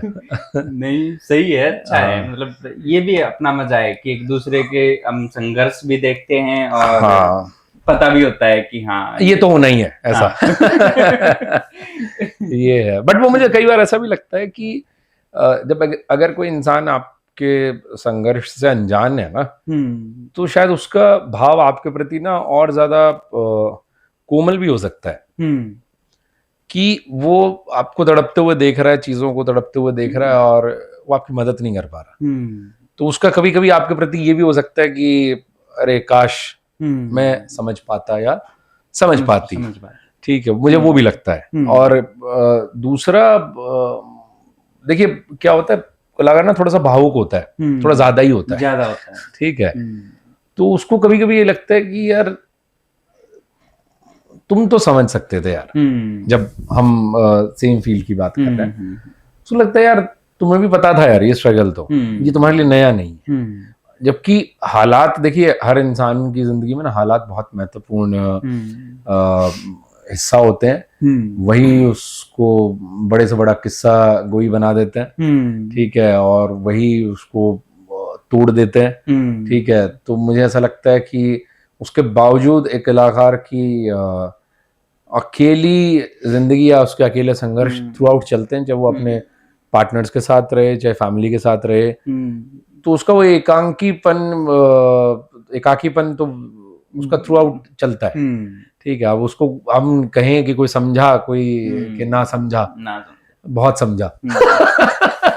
ये देखो मैंने ये क्यों पूछा, क्योंकि अब ये एक दौर चल रहा है, जैसे ड्राम में किसी को काट के वो कर दिया, किसी ने इतना आराज कर दिया कि वो अलग अलग तरीके का एक दबाव चल रहा है। लेकिन मैंने एक फेसबुक पे एक पोस्ट पढ़ी, मतलब क्योंकि मीडिया में है तो खबरों से लगातार रूबरू हो रहे हैं, तो लगता है कि यार ये क्या हो रहा है। एक महिला ने एक चीज लिखी, तुम इतने से घबरा गए पुरुषों को, हम तो सदियों से झेल रहे हैं चीज को।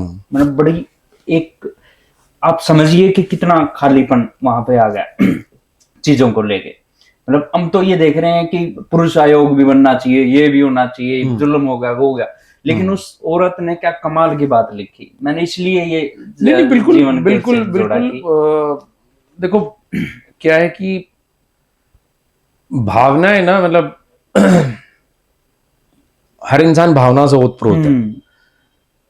हम शुक्रगुजार कर सकते हैं अपना कि हमें शायद कला मिली तो हम थोड़ा सा आसान हो गए कहने में, एक्सप्रेस भी कर सकते हैं और माध्यमों में से भी अपने कहने में आसान हो गए। बाकी लोग नहीं कह पाते या पेश नहीं कर पाते, तो फिर उनके लिए जैसे अभी उन्होंने एक लाइन तो लिख दी, मैं कह रहा हूं आप एक लाइन सोच के देखिए, आप समझ रहे हैं उस बात को। तो कभी कभी हमें पता ही नहीं चलता कि हम प्रताड़ित हो रहे हैं। ये भी एक सच है, बिल्कुल, कि हमें ये नहीं, अगर आप इसको भी ऐसे देखेंगे, वो कहें कि आपके साथ हजारों साल से ठीक नहीं हुआ, तो अब आपके साथ भी 1000 साल ठीक ना हो। हाँ, दूसरा भी एक पहलू है, पहलू तो समझ रहे हैं आप। तो मुझे ऐसा कभी कभी लगता है कि बहुत बार शायद मतलब वो अगर उस महिला के संदर्भ में हम बात कर रहे हैं तो शायद पुरुषों को पता ही नहीं चला कि यार वो प्रताड़ित हो गई, ये भी हुआ है, या वो प्रताड़ित कर रहा है, या फिर वो स्त्री जो इतने 1000 सालों से थी उसको भी नहीं पता चला फिर तो कि यार वो प्रताड़ना थी। आप समझ रहे हैं, कभी कभी हम उसको संघर्ष का नाम दे देते हैं, कभी हम उसको यूं ही होता है मान लेते हैं, ठीक है, या कभी रेवोल्यूशन का नाम बोल देते हैं, कभी कुछ बोल देते हैं, तो वो फिर आप उसको देखो मन समझाने की बात है। आप उनकी एक लाइन से मन समझ गए, मैं शायद उनकी एक लाइन से विचलित हो उठा। वो तो है ना, तो मुझे लगता है कि भावनाएं बहुत जरूरी हैं और हर इंसान बहुत भावुक है और कभी कभी वो ले डूबती हैं भावनाएं और कभी कभी आपको शायद कुछ नया उजागर कर देते, तो वो मुझे लगता है ये है। अब लास्ट में आते हैं और मैंने पहले तो इसलिए नहीं किया था क्योंकि नया नया मुद्दा है अभी। मासूम शर्मा और 3 कलाकारों का जो बैन किया है, अच्छा आप जुड़े रहे हैं, वो भी मेरे ख्याल फर्स्ट बैच से थे ना? जी मेरे क्लासमेट रहे हैं। हाँ, मासूम उस शुरुआत वाले प्रोग्रामों से मैंने उनको देखा, जो एक शो कपिल शर्मा की तरज पे जो डिजाइन किया था, हम लोग यहाँ एक शो किया, दर्शक थे, हम लोग एक्टर थे, मैं संजय दत्त बना था, मुन्ना भाई। हाँ जी, तो क्या देखते हैं आप कलाकार के तौर पे कि क्या ये सही है बैन जो है? हालांकि उन्होंने कहा कि सब पे लगना चाहिए, उन्होंने समर्थन तो किया है कि आप सब पे लगा दो, ये पिक एंड चूज क्यों? तो इसके बारे में आप क्या सोचते हैं चीजों में? नहीं देखिए, मुझे ऐसा लगता है कि देखो सेल्फ सेंसर तो सब में है, मतलब सेंसर अगर हम बोलते हैं कि भाई कहाँ रुकना है, ये तो मुझे लगता है सबको पता होना चाहिए, कोई भी हो, चाहे वो कलाकार हो, चाहे एक आम आदमी हो, चाहे कोई भी हो। अगर आज हम ये कैमरे को देखकर अगर हम अच्छी अच्छी बातें कर रहे हैं तो फिर आपको पता है कि कैमरे को देख के अच्छी बात करनी है, और अगर आप ये कैमरा बंद होते कोई और बात करेंगे तो ये भी आपको पता है कि ये बात करनी है। तो मुझे लगता है कि पहले ना खुद में जागरूक होना बहुत जरूरी है, ठीक है, फिर आप वो चाहे समाज को जागरूक करने जा रहे हैं ऑन कलाकारी के लेवल पे, चाहे पॉलिटिकल लेवल पे, हम कह रहे हैं नव जागरण करें, अरे पहले आप तो जान लो, पहले खुद में तो जान लो, खुद को तो जान लो कि यार मैं क्या हूं और मैं कह रहा हूं चलो मैं तो जागरण करता हूं। लोग जागरण के भी अपने ही मतलब निकाल के बैठे हैं, आप समझ रहे हैं, मतलब अगर हम बात कर रहे हैं कि आर्टिस्ट को लेके बात कर रहे हैं कि ऐसा होना चाहिए, ऐसा नहीं होना चाहिए, मैं कह रहा हूं कि वो तो फिर हर चीज को लेके है। अगर हम समाज को कहते हैं, समाज से बड़ा दोगला तो कोई है ही नहीं, ठीक है, कलाकार से बड़ा दोगला कोई नहीं है, ठीक है। अब मैं कई बार मैं बड़े बाल कर लेता हूं तो मेरे घर वाले कहते हैं भाई ये थोड़े ना ये जथुरे काट ले न डंगते रह ले, और मैं कह रहा हूँ नहीं मुझे तो समाज में अलग जगानी है। तो वो मेरे बालों से कैसे जग जाएगी मुझे नहीं पता, लेकिन वो मुझे लगता है कि वो मेरा कंफर्ट है। तो ऐसे ही हर आर्टिस्ट का या जो भी आदमी एक समय पे एक पावर में चला जाता है उसके करप्ट होने के चांसेस हमेशा होता है। पॉलिटिकल हो चाहे आर्टिस्टिक हो, एक पावर आपको रिस्पॉन्सिबिलिटी देती है, सेंस ऑफ रिस्पॉन्सिबिलिटी देती है। अगर आप कितने रिस्पॉन्सिबल हैं तो आप जाने, संभालना मुश्किल हो जाता है ना। तो अब उनके साथ ठीक हो रहा है गलत हो रहा है ये पहले उनको सोचना पड़ेगा। आप समझ रहे हैं, मतलब अगर मैं ये कह रहा हूं कि यार ये अच्छी पहल है तो आप सिर्फ इतना कह के भी छोड़ सकते अच्छी पहल है। और जैसे मासूम फेस भी कर रहा है कि भाई मैं इस पहल का स्वागत करता हूं, जो बहुत अच्छी बात है कि एक एज एन मैच्योर पर्सन आप इस चीज को डील करते हैं तो बहुत अच्छी बात है। तो ये डील करना ही है, मतलब बाकी कल को आपकी फिल्म नहीं चलेगी, फ्लॉप हो जाएगी, ये होगा, आप एक्टर बनेंगे नहीं बने, तो पूरी जिंदगी चलेगा। तो अब बहुत सारे आर्टिस्ट अगर ये सोचते हैं कि ये हम पे तलवार नहीं आएगी, तो ऐसा भी नहीं होता। हर आदमी, मतलब देखो समाज का सबसे बड़ी समस्या है ना कि मौका परस्त है हम लोग। इंसान मौका परस्त है, उसको जब मौका मिलेगा वो कुछ भी कर देगा, चाहे ये पावर में आए चाहे वो पावर में आए, ठीक है, चाहे ये आर्टिस्ट बड़ा बने चाहे ये बड़ा बने। और अगर आप आर्टिस्ट होकर करप्ट हैं फिर तो मुझे लगता है कि फिर यार फिर आप भी जीवन यापन ही कर रहे हैं, दुनिया बह रहे हैं आप उसी तरह। हाँ मतलब आपको पैसा धोना है, आपको चीजें यूज करनी है, आप कर रहे हो। जबकि मुझे लगता है आर्टिस्ट को तो फर्क ही नहीं पड़ता कि मैंने जो पेश किया है मैंने कर दिया यार, वो मैं महसूस कर रहा था मैंने कर दिया। अब आप इससे देखो, अगर हम गन कल्चर की बात कर रहे हैं तो वो गन, मेरे फादर साहब ने बहुत अच्छी बात बोली कि बोले फिर वो गन से आप फौज में भी तो जाते होंगे कुछ लोग मोटिवेट हो गए, वो शायद दुश्मन टीम के लिए भी तो ये सोचते होंगे, जो एक नया पर्सपेक्टिव अगर आप देखो तो कि हम जो है ना बिल्कुल नौजवान के लिए ये कि भाई मैं बंदूक से नहीं डरता, मैं नहीं डरता, तो मैं शायद दुश्मन के खिलाफ भी, मतलब सिर्फ फौज के नहीं, मैं समाज के दुश्मन के खिलाफ भी मैं स्टैंड करना चाहूंगा। तो हो सकता है कहने का तरीका किसी का क्या है, अब उसको भी तो मायने बहुत मायने रखती है। अब उसको हो सकता है वीडियो के तौर पे वो आक्रामक हो, ठीक है, और लेकिन ऑडियो के तौर पे अगर आप उसको किसी और तरीके से सोचेंगे तो पहले मैं कह रहा हूं खुद को जागरूक होना पड़ेगा। समाज में जागरूकता है, एक दिन में कब से लड़ाइयां चल रही हैं सर, और मैं कह रहा हूं जब तक हम चांद पे चलेंगे हम तब भी दिक्कतें कर देंगे। इंसान तो इतना ऐसा है तो दिक्कतें कर ही देता है। तो मैं इसको दिक्कत की तरह भी नहीं देख रहा, मैं कह रहा हूं कि भाई ठीक है, एक फेज है लाइफ का, आपने ये देखा, अब आगे बढ़ो और फिर कुछ और फेज आ जाएंगे। और क्या पता अभी जब हम बात कर रहे हैं कि ये कंट्रोवर्सी हो रही, वो कंट्रोवर्सी, क्या पता दोनों ही किसी और बड़े मुकाम पे चले जाएं, वो जिनका राइवलरी चल रहा है वो क्या पता बिग बॉस में मिल जाए, ठीक है, वो ये दूसरे को सपोर्ट भी करते हैं। क्योंकि मुझे लगता है कि पॉलिटिकल लड़ाइयां और आर्टिस्टिक लड़ाइयां ना कुछ होती ही नहीं है, ये तो जस्ट सिर्फ अपना रिप्रेजेंटेशन है। भाई मैं न्यू मानू हूँ, तू बता तो वो करवाना है तो वो कर, तू न्यू नहीं मानेगा तो न्यू मानेगा। तो ये वो पहलवानी घुलना मुलना ये सेम वैसा ही है, स्पोर्ट्समैनशिप ही मानता हूँ मैं कई बार पॉलिटिकल एजेंडा और आर्टिस्टिक अप्रोचेस को ना, कि स्पोर्ट्समैनशिप है कि भाई हमारा पहलवान जीतेगा, तुम्हारा पहलवान जीतेगा। तो और फिर उसमें कई बार बेचारे फैंस बड़े वो हो जाते हैं, कंफ्यूज भी हो जाते हैं। हाँ, वो बहुत हो जाते हैं, है ना, हाँ कि यार ऐसे थोड़ी बोल देंगे, आप ऐसे थोड़ी कर देंगे। तो वो भावुक है, मैं मानता हूँ कि कई बार चीजों को महज मनोरंजन की तरह लेना चाहिए, और कई बार सबसे पहले आपकी क्या विचार हैं उन पे जरूर अमल करना चाहिए। इंस्टेड ऑफ किसी नतीजे तक पहुंचने से पहले आपको सोचना चाहिए कि यार मेरे क्या विचार हैं। तो वो बहुत जरूरी है। जैसे अभी मैं मतलब शो की हम क्लोजिंग कर रहे हैं तो मैं निर्देशन से निकला था, तो मैंने एक लिखी थी मेरे यार की शादी, वो स्टेज पे आई थी। वो भी सामाजिक ढर्रे के बारे में बात करती है। उसको देखने वाला भी एक वर्ग है। फिर मैं फिल्म बनाता हूँ पिंजरे की तितलियां, जो अभी रिसेंट रिलीज हुई है, उसको देखकर रिस्पॉन्ड करने वाला भी वही वर्ग है। तो ये वर्गीकरण और धड़े हर जगह होते हैं। कुछ लोग उसको अश्लील भी करार कर सकते हैं, कुछ लोग उसको भावनात्मक रूप से बहुत मजबूत मान सकते हैं। तो ये फ्रीडम तो सर कोई किसी की नहीं छीन पाया, मैं कहीं भी नहीं छीन पाया पूरी दुनिया में। तो अगर आपको जो लगता है, बट उसको ना ये मत कारण बनाओगे पैसे की वजह से ये हो गया, मैं इसलिए कर रहा हूं। सर मैं तो नहीं कमा रहा इतने पैसे, मैं सच बता रहा हूं ठीक है, मैं तो नहीं कमा रहा इतने पैसे, लेकिन मुझे ये फिल्में बना के लिख के काम करके अलग सुकून मिलता है।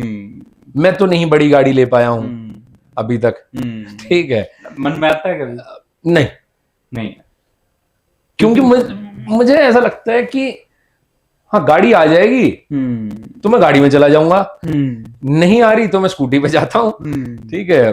अभी जो जैसे लखनऊ में शूट था ठुकरा के मेरा प्यार, एक वक्त था जब मेरी सिस्टर नेपाल पढ़ रही थी, तो मैं दिल्ली से लखनऊ होते हुए नेपाल गया, और मेरे पास जनरल में ही जाने के पैसे थे। और फिर मैं जब अभी शूटिंग करने के लिए ठुकरा के मेरा प्यार, और भाई साहब मैं 50 मिनट में लखनऊ था उड़कर।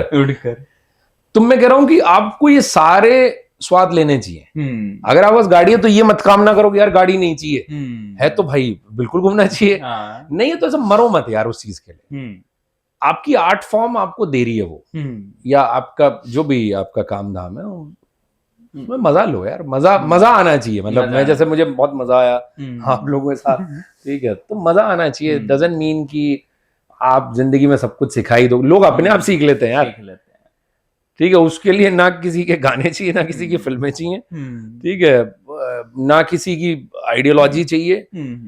मेरा जो मान, बट मैं ये जरूर कहता हूं कि खुद को चेतन मन होना चाहिए इंसान का। वो स्पिरिचुअलिटी किसी धर्म विशेष से नहीं आती, किसी किताब से नहीं आती, वो आपके अनुभवों से बहुत आती है, और आप उन अनुभवों को कैसे लेते हैं उससे बहुत बहुत जरूरी है। तो वो आपको निखरने में मदद करते हैं। तो आज मैं ये बातें कह सकता हूँ क्योंकि कुछ अनुभव हो गए हैं मेरे, और मैं निखर भी रहा हूँ, तो त्वचा से मेरे पता चल रहा है। Thank you.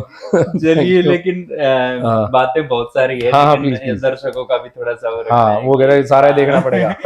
आगे भी जारी रखेंगे, जी, बहुत जी, सारी बातें हैं जो, जी। और आपके भविष्य के लिए अग्रिम शुभकामनाएं। Thank you, आप thank you, अच्छे से और निखर के सामने आए, बिल्कुल। और बहुत बहुत शुक्रिया कि आप इतना कीमती वक्त हमारे लिए निकाल के आए हैं।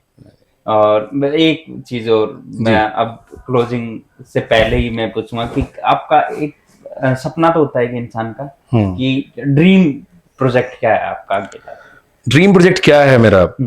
मैं चाहता हूँ हरियाणा में बहुत कमाल की फिल्में बने, जो हम तरसते रहते हैं कि अच्छा सिनेमा नहीं बनता, एक अच्छी इंडस्ट्री, अच्छी नीयत, एक अच्छी सोच के साथ बढ़े। और ये आज उस अंतर्राष्ट्रीय स्तर पर, देखो फिल्म संस्थान के तौर पे तो जारी है, लेकिन ठीक है, एक वो बहुत बड़ा वर्ग है जो शायद उसके लिए फिल्म संस्थान इतने जरूरी नहीं है, लेकिन उस फिल्म में बहुत जरूरी है। तो बहुत सारे लोग, या मतलब मेरी पीढ़ी में मानूं, या कुछ ऐसे लोग जो ये कोशिशें कर रहे हैं, उनको वो सपोर्ट मिले कि वो वहां तक जाए। हाँ, बस ये मेरा एक ड्रीम है। चाहे वो कोई भी फिल्म मेकर बनाए, और मैं वो पूरा होते हुए देखो, क्योंकि मेरा, देखिए, मुझे फिल्मों से ना इतना प्यार है कि मैं जब लिख नहीं रहा होता तो मैं बना रहा होता हूँ, बना ही रहा होता तो मैं उनमें एक्ट कर रहा होता हूँ, एक्ट नहीं कर रहा होता हूँ तो मैं देख रहा होता हूँ। तो मैं चाहे किसी और की फिल्म देखूं, और मेरी फिल्म हो, तो मुझे और भी ज्यादा खुशी होगी, या मैं उन फिल्मों का हिस्सा हूं, कोई बना भी रहा हो, कि जो हरियाणा में वो सिनेमाई करिश्मे करे। तो ये मेरा ड्रीम है सर, मतलब ना, और मैं चाहता हूं उसमें जितने जो लोग आज किसी मुकाम पे पहुंच गए हैं, शायद उनकी थपकी की जरूरत पड़ेगी, और वो दे दें तो बहुत भला, ना तो लगे हुए हैं, कुछ तो कर ही लेंगे मुझे लगता है, और हो जाएगा वो कभी ना कभी। ये बस तो बहुत बहुत शुक्रिया। आप दर्शकों का भी शुक्रिया, और इसको शेयर कीजिएगा। आपको ये एक्टिंग क्लास की तरह ज्यादा लगा होगा, क्योंकि हम पहले के दोस्त रहे हैं, तो वो चीजें वहां से शुरू हुई। हाँ, जगदीप भाई मुझे डायरेक्टर नहीं बनने देंगे, मुझे एक्टर पे लगे हुए कि नहीं तुम एक्टिंग बहुत अच्छी करते हो, तो मैं डायरेक्शन भी करने की कोशिश कर रहा हूँ। और देखें, आप एज एन आर्टिस्ट सपोर्ट कीजिए, मतलब, और हमें भी सपोर्ट कीजिए, और हरी भूमि की इस पहल को भी सपोर्ट कीजिए कि आपके सामने हमें लेके आते हैं, रूबरू करते हैं, क्योंकि मुझे लगता है ऐसे प्लेटफॉर्म्स की बहुत जरूरत है नए लोगों को जो इस लाइन से जुड़ना चाहते हैं, या कम से कम वो जानना चाहते हैं कि हमारे यहाँ हो क्या रहा है, और लोग कितनी मेहनत कर रहे हैं और कहाँ तक पहुंच रहे हैं। तो आप सबकी इस पहल के लिए मैं आप सबको शुभकामनाएं देता हूँ, और धन्यवाद आप सबका, आपका और आपकी पूरी टीम का। Thank you.